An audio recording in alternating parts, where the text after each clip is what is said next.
seu estado normal.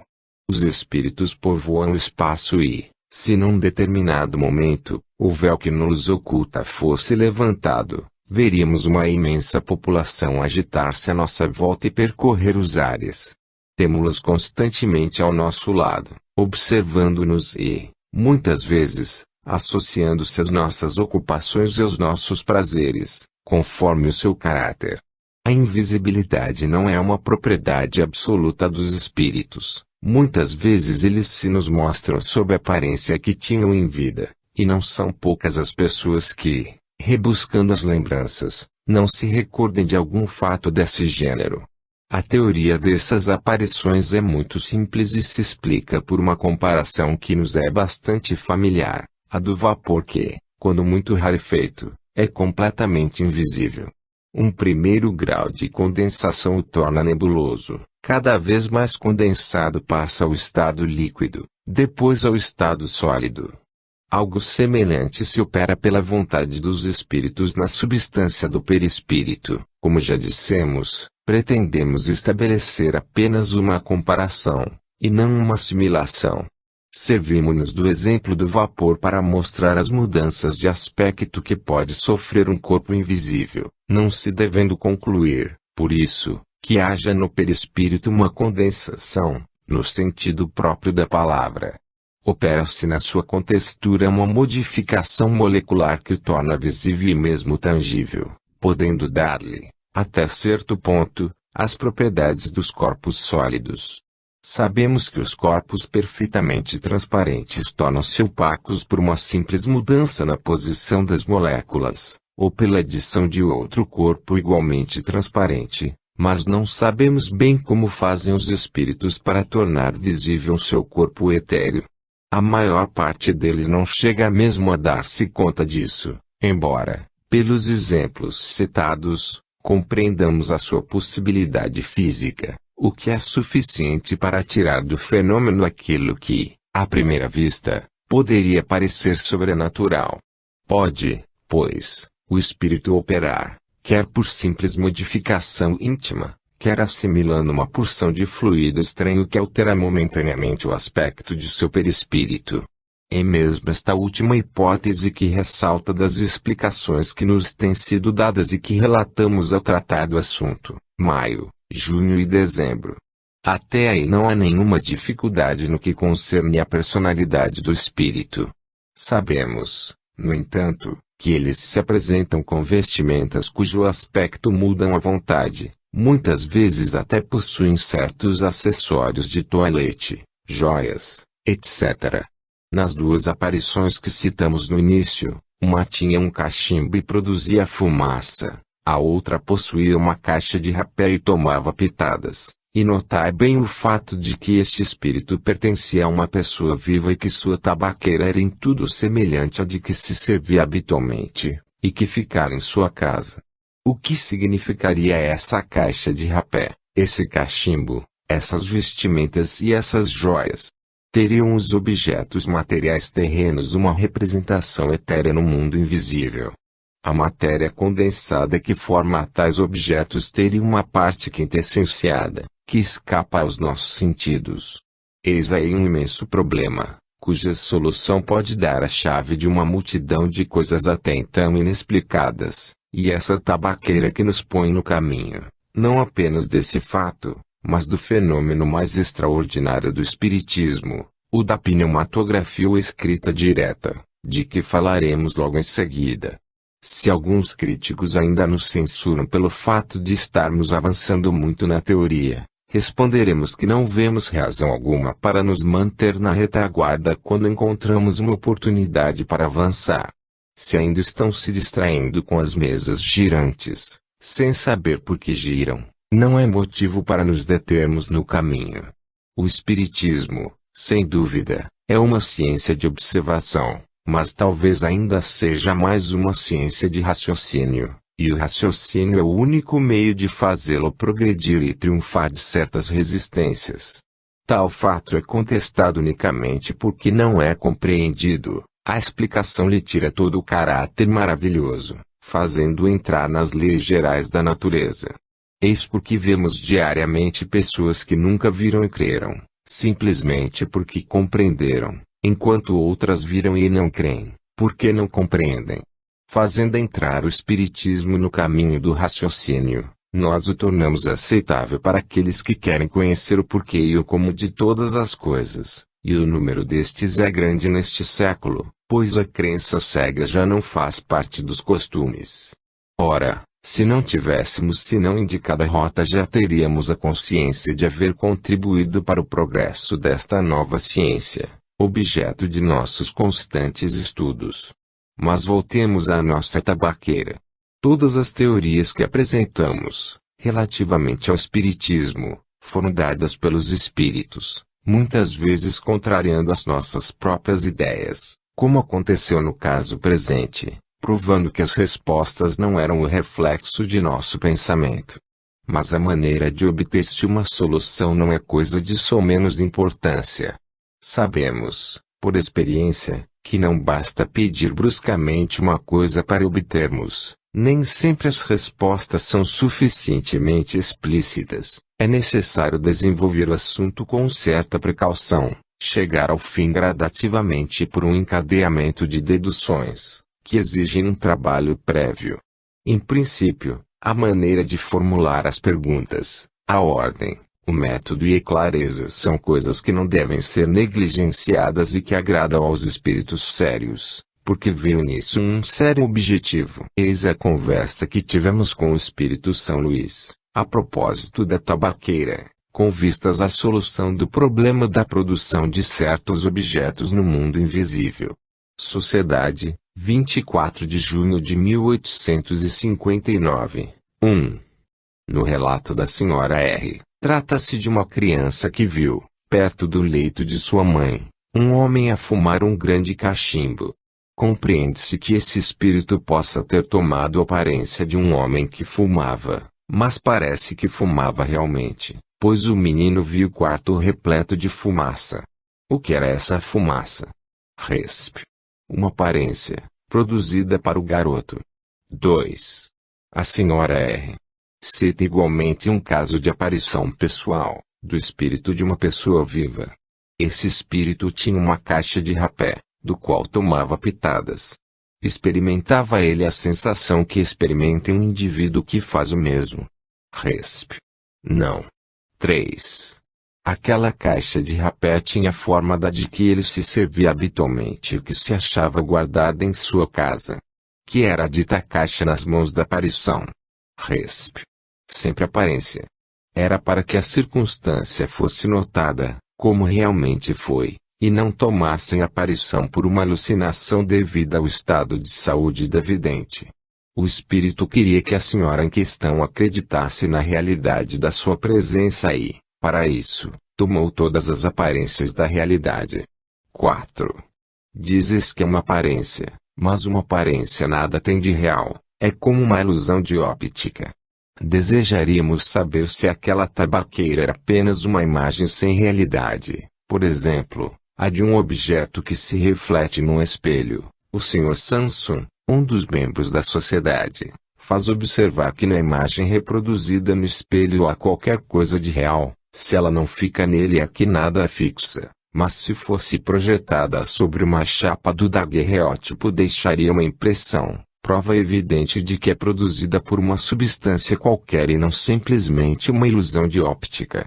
A observação do Sr. Sanson é perfeitamente justa. Teríeis a bondade de dizer-nos se existe alguma analogia com a caixa de rapé, isto é, se nela havia alguma coisa de material. Resp. Certamente.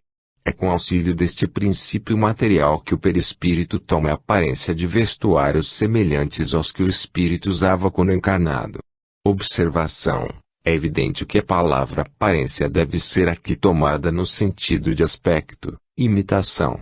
A caixa de rapé real não estava lá, a que o espírito deixava ver era apenas uma reprodução daquela, era, pois, com relação ao original, uma simples aparência, embora formada de um princípio material. Ensina a experiência que nem sempre se deve dar significação literal a certas expressões usadas pelos espíritos. interpretando-as de acordo com as nossas ideias, expomos-nos a grandes equívocos. Daí a necessidade de aprofundar-se o sentido de suas palavras, toda vez que apresentem a menor ambiguidade.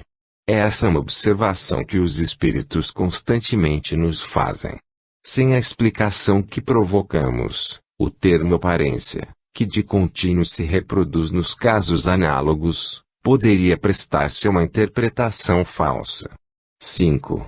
Dar-se-á que a matéria inerte se desdobre, ou que haja no mundo invisível uma matéria essencial, capaz de tomar a forma dos objetos que vemos. Numa palavra, terão estes o seu duplo etéreo no mundo invisível como os homens são nele representados pelos espíritos.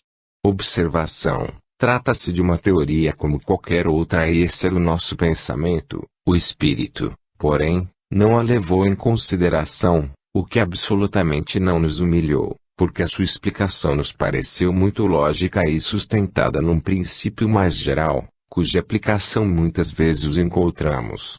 Resp. Não é assim que as coisas se passam.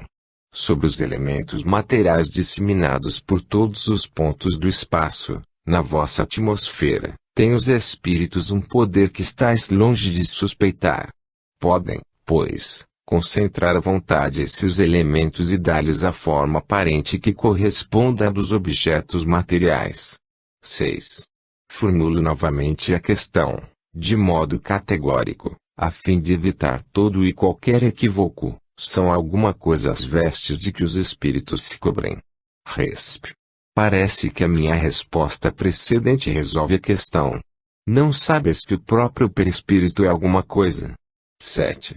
Resulta, dessa explicação, que os espíritos fazem passar a matéria etérea pelas transformações que queiram e que, portanto, em relação à caixa de rapé, o espírito não a encontrou completamente feita, fê-la ele próprio, no momento em que teve necessidade dela. E, do mesmo modo que a fez, pôde desfazê-la. Outro tanto naturalmente se dá com todos os demais objetos, como vestuários, joias, etc. Será assim? Resp. Mas, evidentemente. 8. A caixa de rapé se tornou tão visível para a senhora de que se trata que lhe produziu a ilusão de uma tabaqueira material. Teria o espírito podido torná-la tangível para ela? Resp. Teria. 9. Aquela senhora poderia tê-la tomado nas mãos, crente de estar segurando uma caixa de rapé verdadeira? Resp. Sim. 10. Se a abrisse, teria achado nela rapé? E, se o aspirasse, ele a faria espirrar? Resp. Sem dúvida. 11. Pode, então, o espírito dar a um objeto não só a forma, mas, também propriedades especiais? Resp. Se o quiser. Baseado neste princípio foi que respondi afirmativamente às perguntas anteriores. Tereis provas da poderosa ação que os espíritos exercem sobre a matéria, ação que estáis longe de suspeitar, como eu disse há pouco. 12. Suponhamos, então, que quisesse fazer uma substância venenosa. Se uma pessoa a ingerisse, ficaria envenenada? Resp. Teria podido, mas não faria, por não lhe ser isso permitido. 13. Poderá fazer uma substância salutar e própria para curar uma enfermidade. E já se terá apresentado algum caso destes? Resp. Já, muitas vezes. Observação.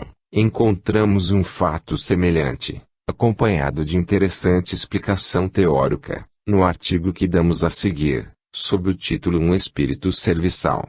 14. Então, poderia fazer também uma substância alimentar.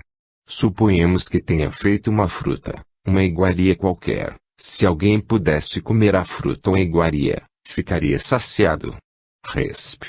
Ficaria, sim, mas não procureis tanto para achar o que é tão fácil de compreender. Basta um raio de sol para tornar perceptíveis aos vossos órgãos grosseiros essas partículas materiais que enchem o espaço onde viveis. Não sabeis que o ar contém vapores d'água? Condensai-os e os fareis voltar ao estado normal. Privai-as de calor e eis que essas moléculas impalpáveis e invisíveis se tornarão um corpo sólido e bem sólido, e, assim, muitas outras substâncias de que os químicos tirarão maravilhas ainda mais espantosas. Simplesmente, o Espírito dispõe de instrumentos mais perfeitos do que os vossos, a vontade e a permissão de Deus. Observação: a questão da saciedade é aqui muito importante. Como pode produzir a saciedade uma substância cuja existência e propriedade são meramente temporárias e, de certo modo, convencionais? O que se dá é que essa substância, pelo seu contato com o estômago, produz a sensação da saciedade, mas não a saciedade que resulta da plenitude. Desde que uma substância dessa natureza pode atuar sobre a economia e modificar um estado mórbido, também pode, perfeitamente, atuar sobre o estômago e produzir a impressão da saciedade. Rogamos, todavia, aos senhores farmacêuticos e inventores de reconstituintes que não se encham de zelos, nem creiam que os espíritos lhes venham fazer concorrência. Esses casos são raros, excepcionais e nunca dependem da vontade. Do outro modo, toda a gente se alimentaria e curaria a preço baratíssimo. 15. Da mesma forma poderia o espírito fabricar moedas? Resp. Pela mesma razão. 16. Os objetos que, pela vontade do espírito, se tornam tangíveis, poderiam permanecer com esse caráter de permanência e de estabilidade? Resp. Isso poderia dar-se, mas não acontece. Está fora das leis. 17. Tem todos os espíritos, no mesmo grau, esse poder? Resp. Não, não. 18. Quais são os que têm mais particularmente esse poder? Resp. Aqueles a quem Deus concede, quando isso é útil. 19. A elevação do espírito tem alguma utilidade? Resp.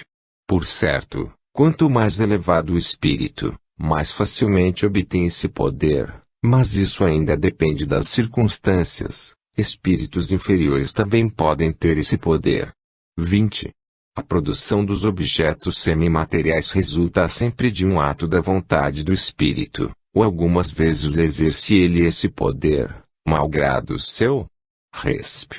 Ele o exerce frequentemente, mesmo sem o saber. 21. Seria, então, esse poder um dos atributos, uma das faculdades inerentes à própria natureza do espírito?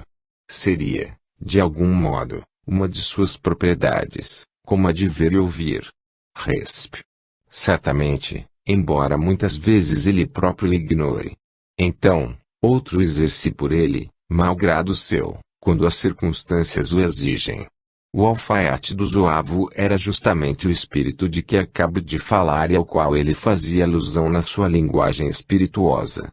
Observação: encontramos uma comparação desta faculdade na de certos animais, o peixe elétrico, por exemplo, que emite eletricidade sem saber o que faz, nem como isso se dá e, menos ainda, sem conhecer o mecanismo que a põe em ação.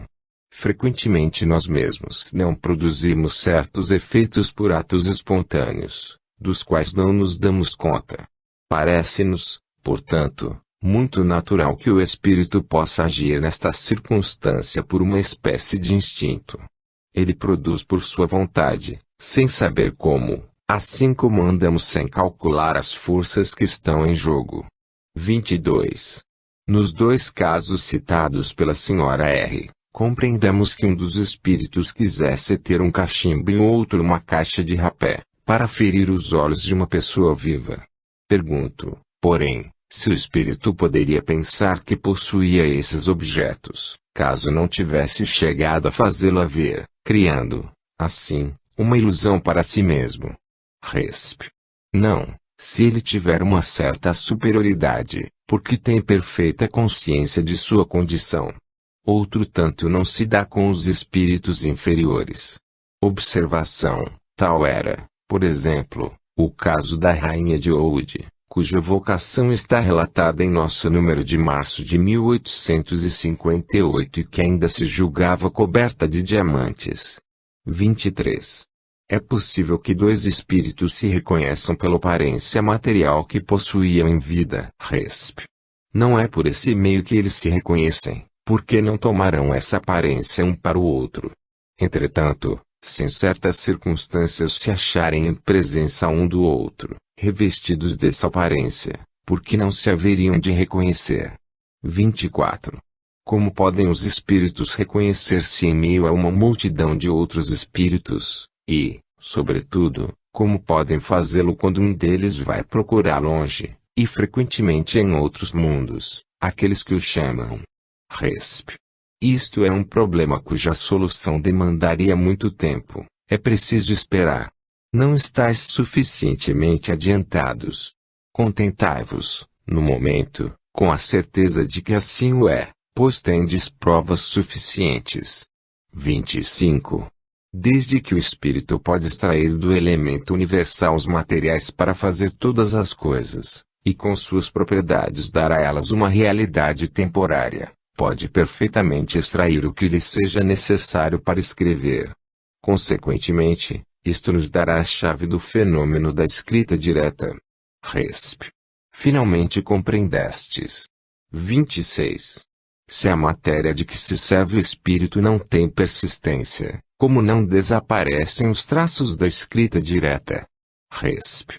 Não julgueis ao pé da letra. Desde o início eu não disse, jamais, tratava-se de um objeto material volumoso. Aqui são sinais grafados que convém conservar e são conservados. A teoria acima pode ser resumida desta maneira: o espírito atua sobre a matéria. Da matéria cósmica universal tira os elementos necessários para formar, a seu bel prazer, objetos que tenham a aparência dos diversos corpos existentes na Terra. Pode igualmente, pela ação da sua vontade, operar na matéria elementar uma transformação íntima, que lhe confira determinadas propriedades. Esta faculdade é inerente à natureza do espírito, que muitas vezes a exerce de modo instintivo, quando necessário, sem disso se aperceber. Os objetos que o espírito forma têm existência temporária, subordinada à sua vontade, ou a uma necessidade que ele experimenta. Pode fazê-los e desfazê-los livremente. Em certos casos, esses objetos, aos olhos de pessoas vivas, podem apresentar todas as aparências da realidade, isto é, tornarem-se momentaneamente visíveis e até mesmo tangíveis. Há formação, porém, não criação, considerando que, do nada, o espírito nada pode tirar. Pneumatografia ou escrita direta. A pneumatografia é a escrita produzida diretamente pelo espírito, sem intermediário algum, difere da psicografia, por ser esta transmissão do pensamento do espírito, mediante a escrita feita com a mão do médium. Demos essas duas palavras no vocabulário espírita, posto no início de nossa instrução prática, com a indicação de sua diferença etimológica. Psicografia, do grego psique, borboleta, alma, e grapus, eu escrevo. Pneumatografia, de pneuma, ar, sopro, vento, espírito. No médium escrevente a mão é um instrumento, mas a sua alma, ou espírito encarnado, é o intermediário, o agente ou intérprete do espírito estranho que se comunica. Na pneumatografia, é o próprio espírito estranho que escreve diretamente, sem intermediário. O fenômeno da escrita direta é, inegavelmente, um dos mais extraordinários do espiritismo. Por anormal que pareça à primeira vista, é hoje um fato verificado e incontestável. Se dele ainda não falamos, é que esperávamos poder dar-lhe a explicação e já ter procedido às observações necessárias, a fim de tratar a questão com conhecimento de causa.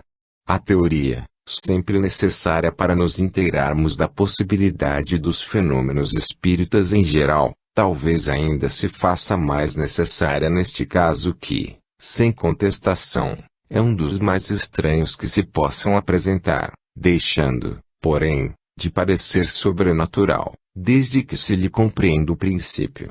Da primeira vez que este fenômeno se produziu, a dúvida foi o sentimento dominante que deixou. Logo acudiu aos que presenciaram a ideia de um embuste.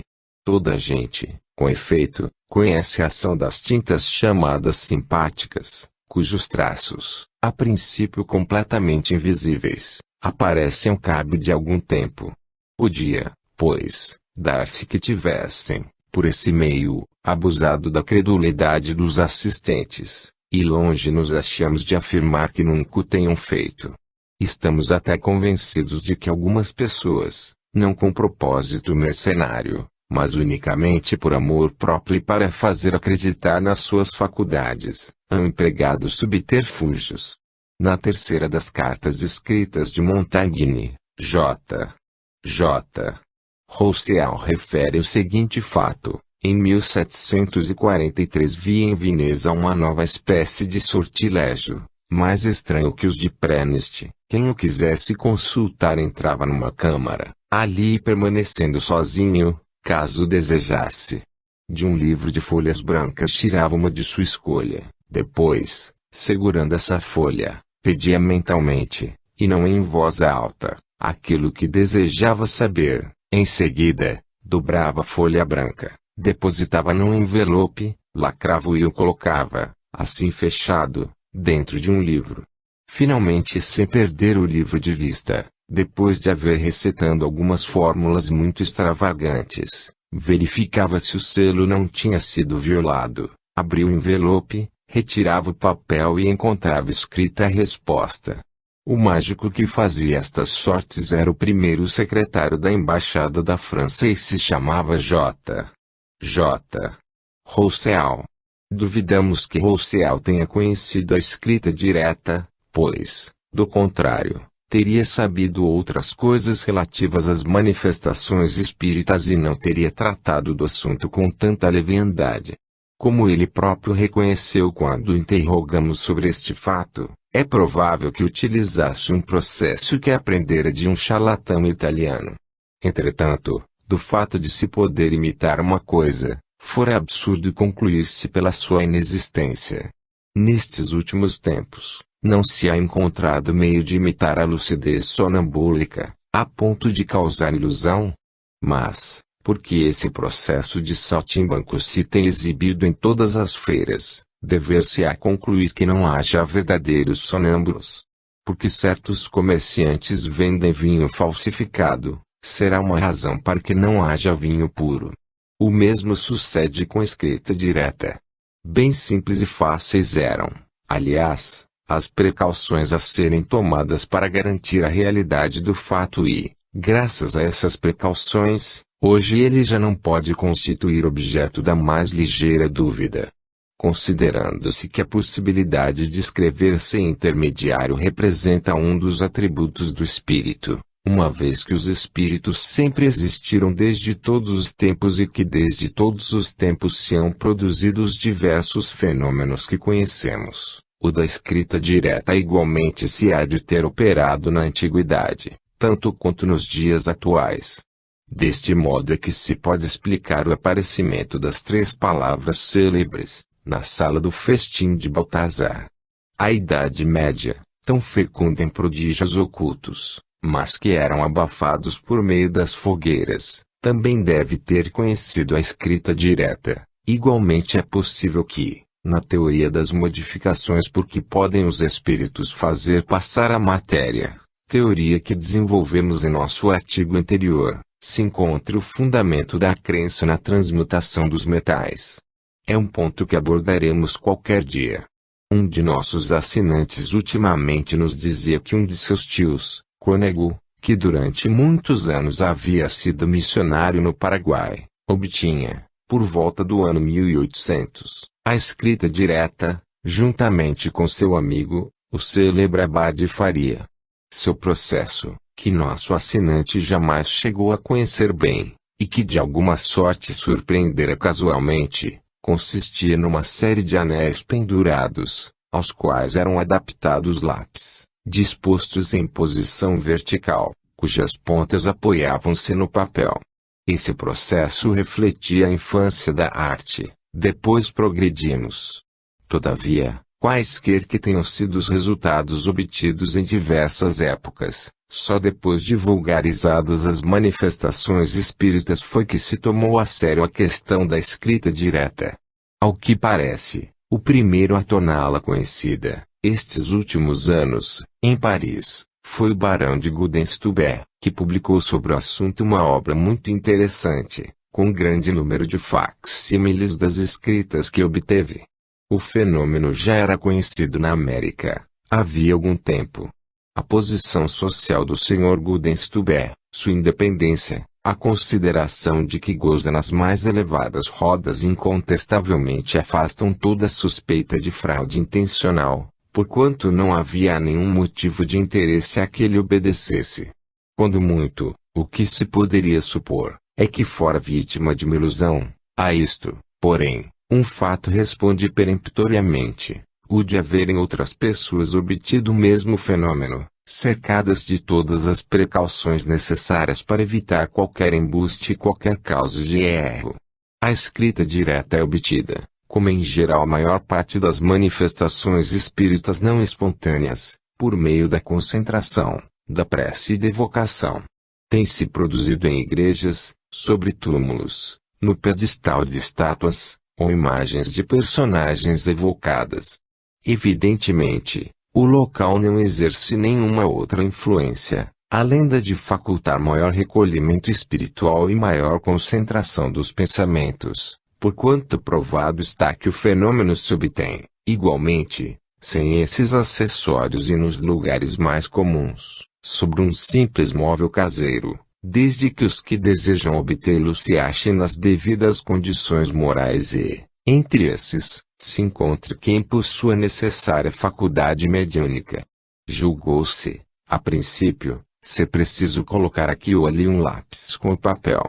O fato então podia, até certo ponto, explicar-se. É sabido que os espíritos produzem o movimento e a deslocação dos objetos, que, algumas vezes, os tomaram e atiram longe. Bem podiam, pois, tomar também do lápis e servir-se dele para traçar letras. Visto que o impulsionam, utilizando-se da mão do médium, de uma prancheta, etc., podiam, do mesmo modo, impulsioná-lo diretamente. Não tardou, porém, se reconhecesse que o lápis era dispensável, que bastava um pedaço de papel, dobrado ou não, para que, ao cabo de alguns minutos, se achassem nele grafadas as letras. Aqui, o fenômeno já muda completamente de aspecto e nos transporta a uma ordem inteiramente nova de coisas. As letras hão de ter sido traçadas com uma substância qualquer. Ora, sendo certo que ninguém forneceu ao espírito essa substância, segue-se que ele próprio a compôs. De onde a tirou? Esse é o problema.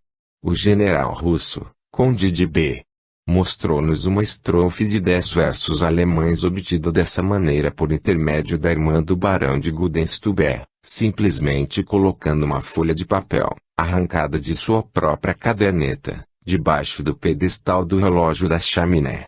Tendo-a retirado ao cabo de alguns minutos, nela encontrou versos em caracteres tipográficos alemães muito finos e de perfeita pureza.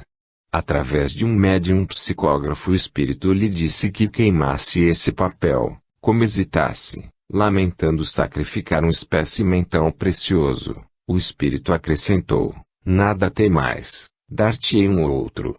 Com essa garantia, lançou o papel ao fogo, depois colocou uma segunda folha, igualmente tirada de sua carteira, sobre a qual os versos se achavam reproduzidos, exatamente da mesma maneira. Foi essa segunda edição que vimos e examinamos com o maior cuidado e, coisa bizarra, os caracteres apresentavam um relevo como se tivessem saído do prelo.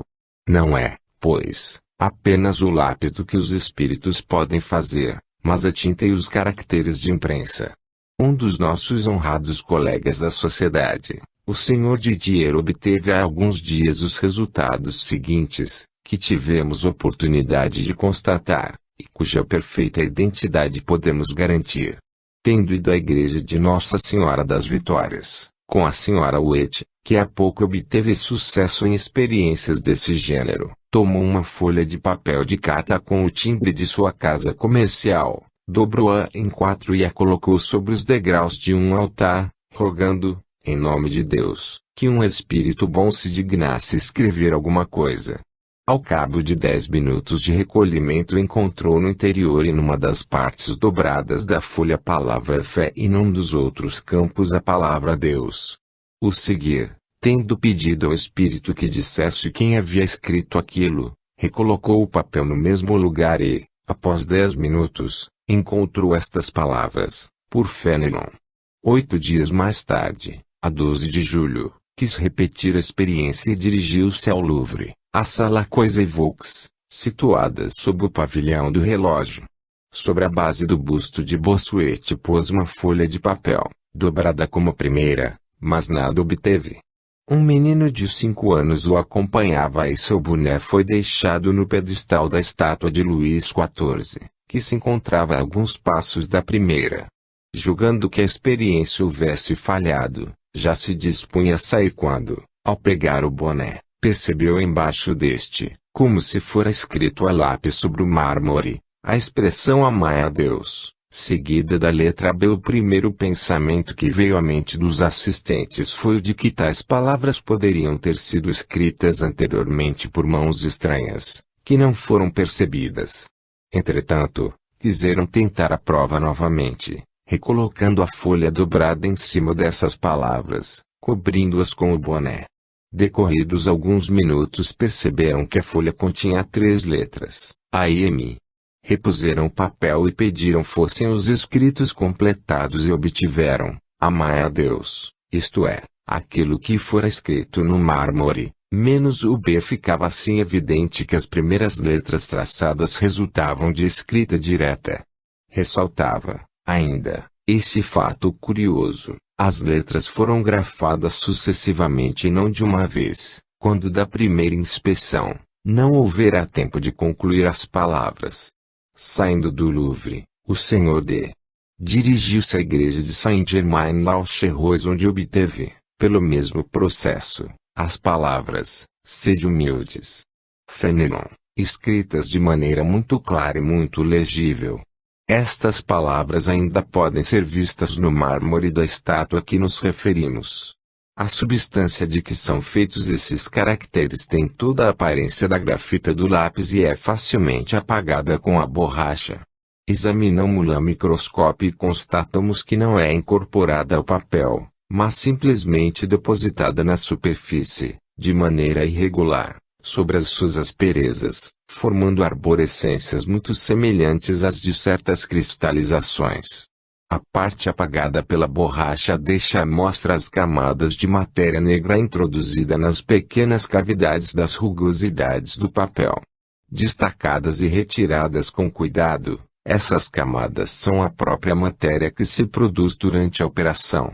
Lamentamos que a pequena quantidade recolhida não nos tenha permitido fazer a sua análise química, mas não perdemos a esperança de conseguir um dia. Quem quiser reportar-se às explicações que foram dadas em nosso artigo anterior encontrará completa a teoria do fenômeno. Para escrever dessa maneira, o espírito não se serve das nossas substâncias, nem dos nossos instrumentos. Ele próprio fabrica a matéria e os instrumentos de que há mister, tirando, para isso, os materiais preciosos, do elemento primitivo universal que, pela ação da sua vontade, sofre as modificações necessárias à produção do efeito desejado.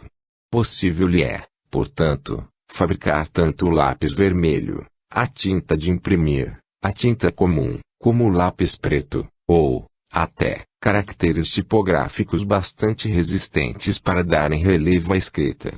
Tal resultado é que nos conduziu o fenômeno da tabaqueira, descrito em nosso número anterior, e sobre o qual nos estendemos longamente, porque nele percebemos oportunidade para perscrutarmos uma das importantes leis do Espiritismo, lei cujo conhecimento pode esclarecer mais de um mistério, mesmo do mundo visível.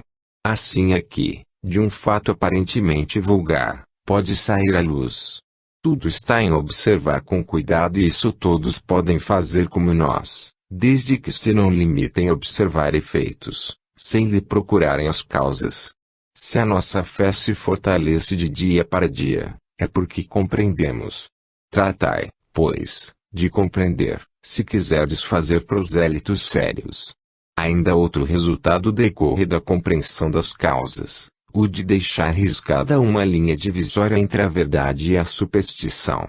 Considerando a escrita direta do ponto de vista das vantagens que possa oferecer, diremos que, até o presente, sua principal utilidade é consistido na comprovação material de um fato sério, a intervenção de um poder oculto que, nesse fenômeno, tem mais um meio de se manifestar. Todavia, raramente são extensas as comunicações que por essa forma se obtêm. Em geral espontâneas, elas se reduzem a algumas palavras ou proposições e, às vezes, a sinais ininteligíveis. Têm sido dadas em todas as línguas, em grego, em latim, em sírio, em caracteres hieroglíficos, etc., mas ainda assim não prestaram as dissertações seguidas e rápidas, como permite a psicografia ou a escrita pela mão do médium. Ano 2, setembro de 1859, número 9. Processo para afastar os espíritos maus. A ingerência dos espíritos enganadores nas comunicações escritas é uma das maiores dificuldades do espiritismo. Sabe-se, por experiência, que eles não têm nenhum escrúpulo de tomar nomes supostos e até mesmo respeitáveis. Haverá meios de os afastar? Eis a questão.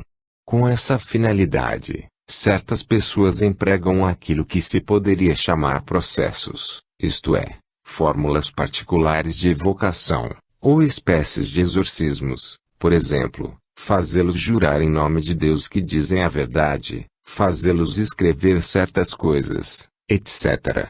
Conhecemos alguém que, a cada frase, obriga o espírito a assinar o nome. Se este é o verdadeiro, escreve-o sem dificuldade, se não o é, para de repente, sem poder concluí-lo.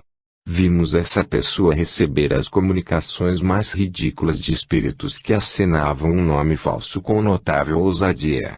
Pensam outras criaturas que um meio eficaz é fazê-los confessar Jesus em carne, ou outras verdades da religião.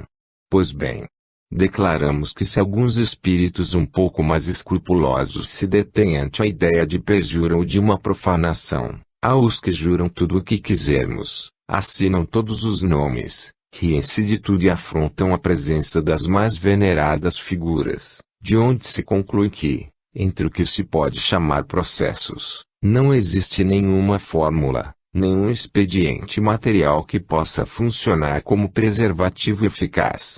Dir-se-á, neste caso, que nada há a fazer, se não deixar de escrever. Este meio não seria melhor. Longe disso, em muitos casos seria pior. Já dissemos, e nunca seria demais repetir, que a ação dos espíritos sobre nós é incessante e, por ser oculta, não deixa de ser menos real. Se ela deve ser má, será ainda mais perniciosa, pela própria razão de o inimigo encontrar-se escondido. Através das comunicações escritas ele se revela e se desmascara. Assim, sabemos com quem lidamos e podemos combatê-lo. Mas, se não há nenhum meio de o afastar, que fazer então? Não dissemos que não haja nenhum meio, mas apenas que a maioria dos que empregamos são ineficazes. Esta tese que nos propomos desenvolver. É preciso não perder de vista que os espíritos constituem todo um mundo, toda uma população que enche o espaço, circula ao nosso lado, mistura-se a tudo quanto fazemos. Se o véu que nos oculta viesse a ser levantado, nós os veríamos à nossa volta, indo e vindo, seguindo-nos ou nos evitando, conforme o grau de simpatia, uns indiferentes, verdadeiros desocupados do mundo oculto, outros muito ocupados, quer consigo mesmos, quer com os homens aos quais se ligam, com um propósito mais ou menos louvável, segundo as qualidades que os distinguem. Numa palavra, veríamos uma cópia perfeita do gênero humano, com suas boas e más qualidades, com suas virtudes e vícios. Esse envolvimento, ao qual não podemos escapar, já que não há recantos por demais ocultos que sejam inacessíveis aos espíritos, exerce sobre nós e a nossa revelia uma influência permanente. Uns nos impelem ao bem, outros ao mal. Muitas vezes as nossas determinações resultam de suas sugestões. Felizes daqueles que têm juízo suficiente para discernir o bom ou o mau caminho por onde nos procuram arrastar. Considerando-se que os espíritos nada mais são que os próprios homens despojados de sua indumentária grosseira, ou almas que sobrevivem aos corpos, segue-se que há espíritos desde que há seres humanos no universo. São uma das potências da natureza, e não esperam que haja médiuns escreventes para agir. A prova disso é que, em todos os tempos, os homens hão cometido inconsequências. Eis porque dizemos que sua influência é independente da faculdade de escrever. Essa faculdade é um meio de conhecer tal influência, de saber quais são os que nos rodeiam e quais aqueles que se ligam a nós. Pensar que nos podemos subtrair a essa influência, abstendo-nos de escrever, e agir como crianças que acreditam escapar um perigo pelo simples tapar dos olhos. Ao revelar aqueles que temos por camaradas, como amigos ou inimigos, por isso mesmo a escrita nos proporciona uma arma para combater estes últimos, pelo que devemos agradecer a Deus. Na ausência da visão para reconhecer os espíritos, temos as comunicações espíritas, por onde eles se revelam tais quais são, isso é, para nós, um sentido que nos permite julgá-los.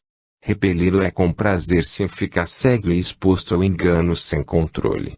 A ingerência dos espíritos maus nas comunicações escritas não constitui, pois, um perigo ao espiritismo, porque, se perigo há, continuará havendo e em caráter permanente. Nunca estaríamos bastante persuadidos desta verdade. Trata-se apenas de uma dificuldade, da qual o espiritismo triunfará, se a ele nos dedicarmos de maneira conveniente. Antes de tudo podemos estabelecer como princípio que os espíritos maus não aparecem senão onde alguma coisa os atrai. Portanto, quando se intrometem nas comunicações, é que encontram simpatias no meio onde se apresentam ou, pelo menos, lados fracos que esperam aproveitar, em todo caso, porque não encontram uma força moral suficiente para os repelir. Entre as causas que os atraem, é preciso colocar em primeira linha as imperfeições morais de qualquer natureza, porque o mal simpatiza sempre com o mal. Em segundo lugar, a excessiva confiança com que são acolhidas suas palavras.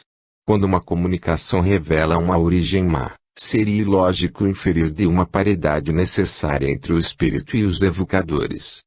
Frequentemente vemos pessoas muito distintas expostas às patifarias dos espíritos enganadores, como ocorre no mundo com as pessoas honestas, enganadas pelos espertalhões, mas quando tomamos precauções, estes últimos nada têm a fazer. É o que acontece também com os espíritos. Quando uma pessoa honesta é enganada por eles, isso pode decorrer de duas causas. A primeira é uma confiança absoluta, que a leva a desistir de todo exame. A segunda é que as melhores qualidades não excluem certos lados fracos que dão guarida aos espíritos maus, ávidos por se agarrarem às menores falhas da couraça. Não nos referimos ao orgulho e ambição, que são mais do que entraves, mas a uma certa fraqueza de caráter e, sobretudo, aos preconceitos que esses espíritos sabem explorar com habilidade, lisonjeando-os. Com vistas a isso, eles usam de todas as máscaras, a fim de inspirar mais confiança. As comunicações francamente grosseiras são as menos perigosas, visto a ninguém poderem enganar. As que mais enganam são as que têm uma falsa aparência de sabedoria ou de seriedade, numa palavra, as dos espíritos hipócritas e pseudo-sábios. Uns podem enganar-se de boa fé, por ignorância ou presunção. Os outros não agem senão pela astúcia. Vejamos, então, qual o meio de nos desembaraçarmos deles. A primeira coisa é não os atrair e evitar tudo quanto lhes possa dar acesso. Como vimos, as disposições morais são uma causa preponderante. Todavia, a abstração feita dessa causa, o modo empregado não deixa de ter influência. Há pessoas que têm por princípio jamais fazer evocações e esperar a primeira comunicação espontânea que saia do lápis do médium.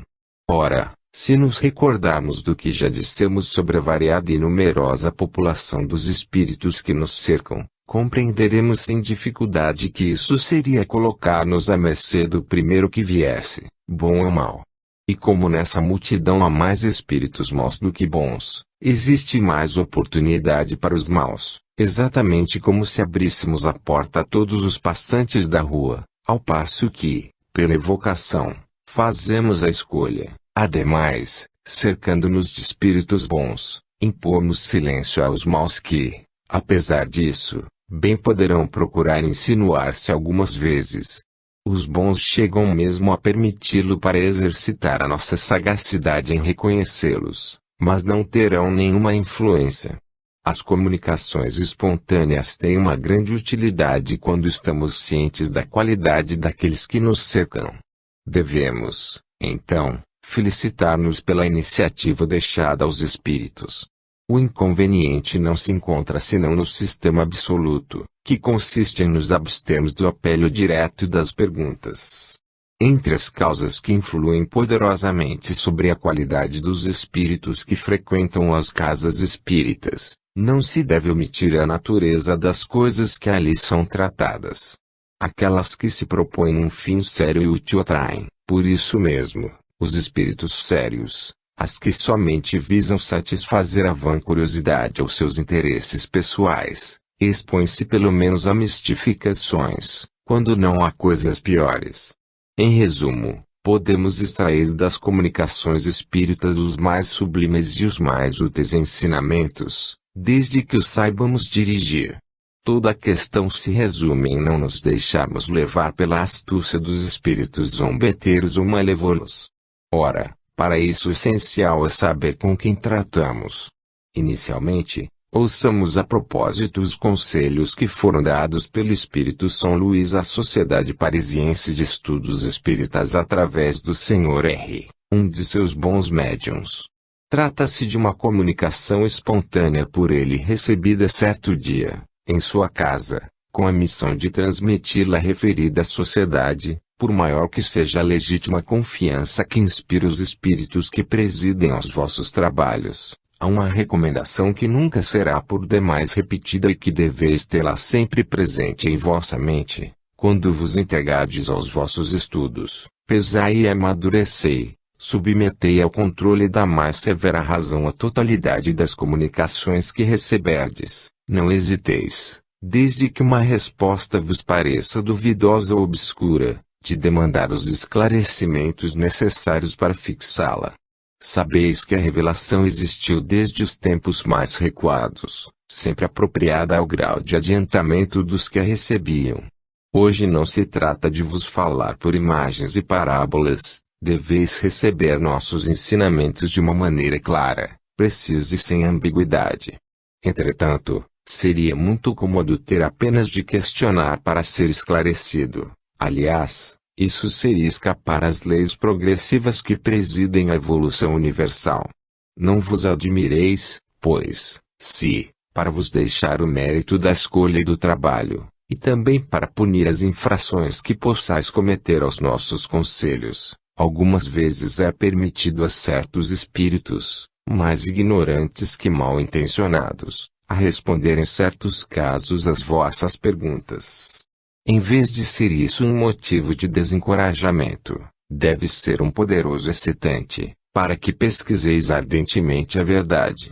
Ficai, pois, bem convictos de que, seguindo este caminho, não podereis deixar de chegar a resultados felizes. Sede unidos de coração e de intenção, trabalhai todos, procurai sempre e encontrareis. Luís. Por pouco tato, raciocínio ou hábito de observação que tenhamos, a linguagem dos espíritos bons e sérios traz um selo que torna impossível nos enganarmos. Quanto aos espíritos maus, por mais que cubram as suas torpezas como o véu da hipocrisia, jamais poderão representar indefinidamente o seu papel, acabam deixando cair a máscara. De outro modo, se sua linguagem fosse impoluta, seriam espíritos bons. A linguagem dos espíritos é, pois, o verdadeiro critério pelo qual podemos julgá-los. Sendo a linguagem a expressão do pensamento, tem sempre um reflexo das boas ou más qualidades do indivíduo. Não é também pela linguagem que julgamos os homens que não conhecemos? Se recebermos 20 cartas de 20 pessoas que jamais vimos, não nos deixaremos impressionar de modo diverso pela sua leitura. Não será pelas qualidades do estilo, pela escolha das expressões, pela natureza dos pensamentos, e até por certos detalhes de forma, que reconheceremos, naquele que nos escreve, o homem rústico e o bem-educado, o sábio e o ignorante, o orgulhoso e o modesto. Dá-se absolutamente a mesma coisa com os espíritos. Suponhamos que sejam homens que nos escrevem, devemos julgá-los da mesma maneira. Julguemo-los severamente, porquanto os espíritos bons de modo algum se sentirão ofendidos com essa escrupulosa investigação, porque são eles próprios que não la recomendam como meio de controle. Sabendo que podemos ser enganados, nosso primeiro sentimento deve ser o de desconfiança. Somente os espíritos maus, que procuram nos induzir em erro, podem temer o exame, porque, longe de provocar, querem ser acreditados sob palavra. Desse princípio resulta muito naturalmente e com bastante lógica o meio mais eficaz de afastar os espíritos maus e de nos premunirmos contra as suas falsidades. O homem que não é ouvido deixa de falar, aquele que vê os seus estratagemas constantemente descobertos vai causar aborrecimentos em outros lugares. O espertalhão, ciente de que nos mantemos em estado de alerta, não faz tentativas inúteis. Do mesmo modo, os espíritos enganadores deixam a partida quando percebem que nada podem fazer, ou quando encontram pessoas vigilantes que desprezam tudo quanto lhes pareça suspeito. Para terminar, resta passar em revista os principais caracteres que revelam a origem das comunicações espíritas. 1. Os espíritos superiores, como já dissemos em várias ocasiões, têm uma linguagem sempre digna, nobre, elevada, sem qualquer mistura de trivialidade. Dizem tudo com simplicidade e modéstia, jamais se vangloriam e não fazem ostentação de seu saber nem de sua posição entre os demais. A dos espíritos inferiores ou vulgares tem sempre algum reflexo das paixões humanas, toda expressão que denota baixeza, suficiência, arrogância, basófia ou acrimônia é indício característico de inferioridade e de embuste, caso o espírito se apresente com um nome respeitável e venerado. 2. Os espíritos bons não dizem senão o que sabem, calam-se ou confessam a sua ignorância sobre aquilo que não sabem. Os maus falam de tudo com segurança, sem se incomodarem com a verdade. Toda heresia científica notória, todo o princípio que choca a razão e o bom senso denuncia fraude, desde que o espírito se apresente como um ser esclarecido. 3. A linguagem dos espíritos elevados é sempre idêntica, se não quanto à forma, pelo menos quanto ao fundo. Os pensamentos são os mesmos, quaisquer que sejam o tempo e o lugar. Podem ser mais ou menos desenvolvidos, conforme as circunstâncias, as necessidades e as facilidades de se comunicarem, mas não são contraditórios. Se duas comunicações, que trazem a mesma assinatura, encontram-se em oposição, uma delas será evidentemente apócrifa, e a verdadeira será aquela onde nada desminta o caráter conhecido do personagem. Quando uma comunicação apresenta o caráter de sublimidade e de elevação, sem nenhum defeito, é porque emana de um espírito superior, seja qual for o seu nome. Se encerrar uma mistura de bom e de mal, procede de um espírito vulgar. Caso se apresente como é, será de um espírito impostor se ele se ornar de um nome que não pode justificar. 4. Os espíritos bons jamais dão ordens, não impõem, aconselham e, se não são ouvidos, retiram-se. Os maus são imperiosos, ordenam e querem ser obedecidos. Todo espírito que impõe trai a sua origem. 5. Os espíritos bons não adulam. Aprovam quando se faz o bem, mas sempre com reservas. Os maus são pródigos em elogios exagerados, estimulam o orgulho e a vaidade, mesmo pregando a humildade, e procuram exaltar a importância pessoal daqueles a quem desejam apanhar. 6. Os espíritos superiores estão acima das puerilidades formais em todas as coisas. Para eles o pensamento é tudo, a forma nada vale. Somente os espíritos vulgares podem ligar importância a certos detalhes incompatíveis com as ideias verdadeiramente elevadas. Toda prescrição